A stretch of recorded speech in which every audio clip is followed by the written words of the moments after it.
నమస్తే. సామాన్యుడి చేతిలో సామాజిక అస్త్రం నెంబర్ 1 న్యూస్కి స్వాగతం. నేను రవీంద్ర. ఆంధ్రప్రదేశ్ కాంగ్రెస్ పార్టీ, ముఖ్యంగా ఏపీలో కాంగ్రెస్ పార్టీలో కాస్త యాక్టివ్గా పనిచేసేందుకు నాయకుల వైపు అధిష్టానం చూస్తుందట. ఇది ఒక కీలకమైనటువంటి పరిణామంగా మారింది. రాష్ట్ర రాజకీయాల్లో కాంగ్రెస్ పార్టీ మేము కూడా ఉన్నాం అని అనిపించుకోవాలి. ఇప్పుడు హైకమాండ్ ఆలోచనది. 2 తెలుగు రాష్ట్రాల్లో, తెలంగాణలో కాంగ్రెస్ పరిస్థితి ఎలా ఉంది, ఆంధ్రప్రదేశ్లో ఎలా ఉంది అనేది ఇక్కడ ఒక ముఖ్యమైనటువంటి అంశంగా మారింది. సాధారణంగా ఒక జాతీయ పార్టీ, ఆ పార్టీ అనుసరించే విధి విధానాలు కానీ, వెళ్తున్నటువంటి మార్గం కానీ, ఎత్తుకున్న నినాదం కానీ అన్నీ కూడా ఒక పక్కా ప్రణాళికబద్ధంగా నడుస్తుంటాయి. అయితే దేశవ్యాప్తంగా ఆయా రాష్ట్రాల్లో ఆ పార్టీ కాస్త బలంగా ఉండొచ్చు. మన పక్క రాష్ట్రంలో తెలంగాణలో కాంగ్రెస్ పార్టీ ఎలా ఉందో అలా. మరి అట్ ద సేమ్ టైం ఆంధ్రప్రదేశ్లో కాంగ్రెస్ పార్టీ ఎలా ఉంది? అసలు ఆ పార్టీ ఉనికి వినిపిస్తుందా, కనిపిస్తుందా? ఆ పార్టీ గురించి రాష్ట్ర ప్రజలు మాట్లాడుకుంటున్నారా? లేదు. దీనికి ముఖ్యమైనటువంటి కారణం ఏంటి? ఇక్కడ ఉన్నటువంటి నాయకత్వ లోపం. హైకమాండ్ ఎన్నో ఆశలతో ఎలా అయినా సరే రాష్ట్ర రాజకీయాల్లో హస్తం అనేది వికసించాలి, హస్తం పార్టీ బలంగా ఉండాలి అని ఒక రకమైనటువంటి ఆలోచన చేసింది. కానీ ఇక్కడ ఉన్నటువంటి పరిస్థితులు కానీ, మారుతున్నటువంటి సమీకరణాలు కానీ ఇవన్నీ కూడా చాలా భిన్నంగా ఉన్నాయి. ఇటువంటి క్రమంలో కాంగ్రెస్ పార్టీ హైకమాండ్ సోనియా కావచ్చు, రాహుల్ గాంధీ వీరు ఆంధ్రప్రదేశ్లో ఒక ముఖ్యమైనటువంటి నాయకత్వ లక్షణాలు కలిగినటువంటి వ్యక్తుల కోసం ఎదురు చూస్తుందట. ఎవరున్నారు అంటే దీనికి ఒక ముఖ్యమైనటువంటి కారణం, కాంగ్రెస్ పార్టీని అభిమానించేటువంటి వారు ఉన్నారు.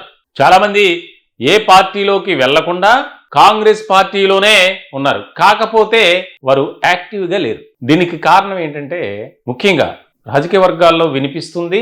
అలాగే సొంత పార్టీ కాంగ్రెస్ పార్టీలో బాగా చర్చ జరుగుతున్నటువంటి అంశం ఏంటంటే షర్మిల, ఆమెకు రాష్ట్ర అధ్యక్ష పగ్గాలు అప్పగించారు. అంతకు ముందు ఉన్నటువంటి పరిస్థితులు వేరు. రఘువీరారెడ్డి కావచ్చు, అలాగే శైలజనాథ్ కావచ్చు, రుద్రరాజు కావచ్చు, వీళ్ళు ఉన్నప్పుడు ఒక రకమైనటువంటి విధానం ఉండేది. ఎప్పుడైతే హైకమాండ్ ఆలోచించి షర్మిలాను అక్కడ నియమిస్తే కాంగ్రెస్ పార్టీని అంటిపెట్టుకున్న వారు ఇంకా బలంగా మారుతారు. దానికి ముఖ్యమైనటువంటి కారణం ఏంటంటే స్వర్గీయ వైఎస్ రాజశేఖర రెడ్డి, ఆయన కుమార్తెగా అభిమానించేటువంటి వారు ఉన్నారు. అలాగే ఇప్పుడున్నటువంటి పరిస్థితులను కనుక గమనిస్తే కాంగ్రెస్ పార్టీ నుంచి బయటకు వచ్చి వైఎస్ఆర్సీపీలో ఉన్నవారి సంఖ్య ఎక్కువ ఉంది. వాస్తవం చెప్పాలంటే షాడో పార్టీ అనొచ్చు వైఎస్ఆర్సీపీ. ఇటువంటి సందర్భంలో కాంగ్రెస్ పార్టీ ఒక ఆలోచన చేసింది. వైఎస్ఆర్సీపీ అధినేతగా ఉన్నటువంటి జగన్మోహన్ రెడ్డికి చెక్ పెట్టాలంటే correct person, right person Sharmila అని వారు ఆ విధంగా ఆలోచిస్తే షర్మిల మాత్రం పార్టీని తనకు అనుకూలంగా మార్చుకున్నారు. ఇది నేను చెప్తుంది కాదు, ఇది రాజకీయ వర్గాల్లో వినిపిస్తుంది. అలాగే సొంత పార్టీ కాంగ్రెస్లో కూడా గుసగుసలు. ఆమెకు అధ్యక్ష బాధ్యతలు అప్పగించిన తర్వాత ఏ రకమైనటువంటి పరిస్థితులు ఉన్నాయి, పార్టీలో ఎటువంటి మార్పులు చేర్పులు జరిగాయి అంతంత మాత్రమే. కాంగ్రెస్ పార్టీలో ఎప్పటి నుంచో ఉన్నటువంటి వారు సీనియర్లే షర్మిలాను వ్యతిరేకించారు.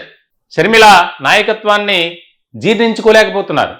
దానికి ముఖ్యమైనటువంటి కారణం ఏంటంటే ఏది జరిగినా కాంగ్రెస్ పార్టీకి సంబంధించి ఫైట్ చేయటం లేదు. తన సోదరుడు జగన్మోహన్ రెడ్డిని టార్గెట్గా చేసుకుని పార్టీని అడ్డు పెట్టుకుని ఆమె రాజకీయాలు చేస్తున్నారు. ఇదంతా ఒక ఫ్యామిలీ పాలిటిక్స్ కింద మారిపోయింది అని భావించారు, బాగుంటుందని. అదే రకమైనటువంటి స్వభావంతో, విధానంతో షర్మిల అడుగులు వేశారు. కాబట్టి పార్టీ మరింత దిగజారిపోతుంది, ఆమె నాయకత్వంలో మేము పని చేయలేం అని సైలెంట్ అయిపోయారు. చాలామంది ఉన్నారు అలా సీనియర్ నాయకులు. సో ఇలాంటి సందర్భంలో అసలు ఏం చేయాలి?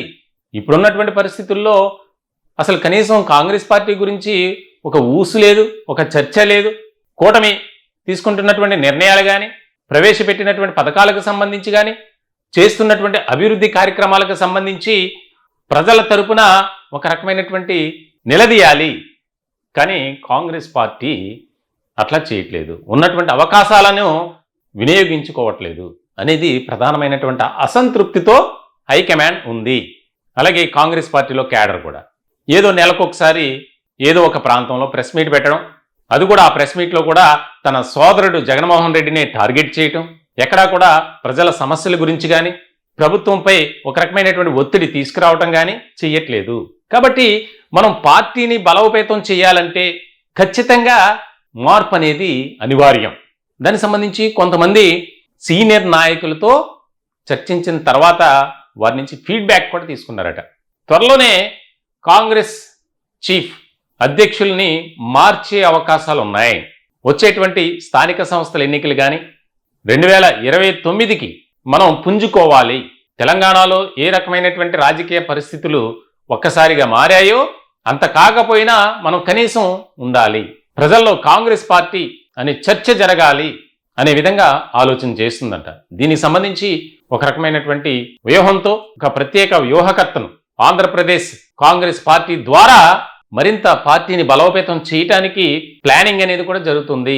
దీనికి సంబంధించి ఒక కీలకమైనటువంటి నిర్ణయం త్వరలోనే తీసుకోబోతుంది హైకమాండ్ అనేది బాగా వినిపిస్తుంది. చూడాలి ఏ రకమైనటువంటి పరిణామాలు ఉంటాయనేది ఇక్కడ చాలా ముఖ్యమైనటువంటి అంశంగా మారింది. ఈ టాపిక్ పై మీ విలువైనటువంటి అభిప్రాయాలు కామెంట్ రూపంలో తెలియజేయండి. దయచేసి మా ఛానల్ని సబ్స్క్రైబ్ చేసుకోండి. Thank you.